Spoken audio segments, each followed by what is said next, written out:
The Minnesota House of Representatives passed the Omnibus E12 Education Finance and Policy Bill on Tuesday night on a bipartisan vote of 83 to 50. Representative Gene Pawlowski says the bill will help educate the world's best workforce. Well, it's the first time we're going to have an investment in K-12 education. We're going to pay the shift back tomorrow in the tax bill. That's over $800 million tonight. We invested $550 million. All-day kindergarten and an assortment of other things are going to be funded in this bill for K-12. It's been the better part of a decade, and now it's time to reinvest in our educational system and to create a workforce that will be compatible with the 21st century. The House education budget would implement several necessary reforms. Schools will be required to develop strategic plans for student achievement and update the public on their status each year.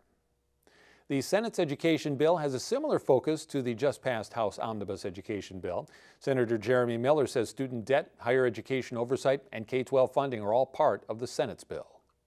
This year there's a lot of talk about making sure that our graduating high school students are prepared for college. One of the reasons why we're seeing significant debt loads on college students is because they're not going to school for 4 years anymore. We're talking graduation rates of 5 years, 6 years plus. And part of the reason is they're not prepared for college. So the discussion really needs to go back to, let's make sure that our graduating high school students are prepared to enter college, and we don't need all this remedial education before they start taking their college courses. We certainly need to do something about the rising rates of tuition. I know Representative Pawlowski and I have both been questioning and working on administrative costs, both at the University of Minnesota and at the Minnesota State Colleges and Universities. That's part of the solution. The other part of the solution is some additional funding for higher education, which I think we'll see this year.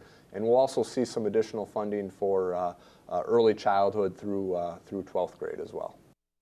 The Senate Omnibus Education Bill received a second reading today.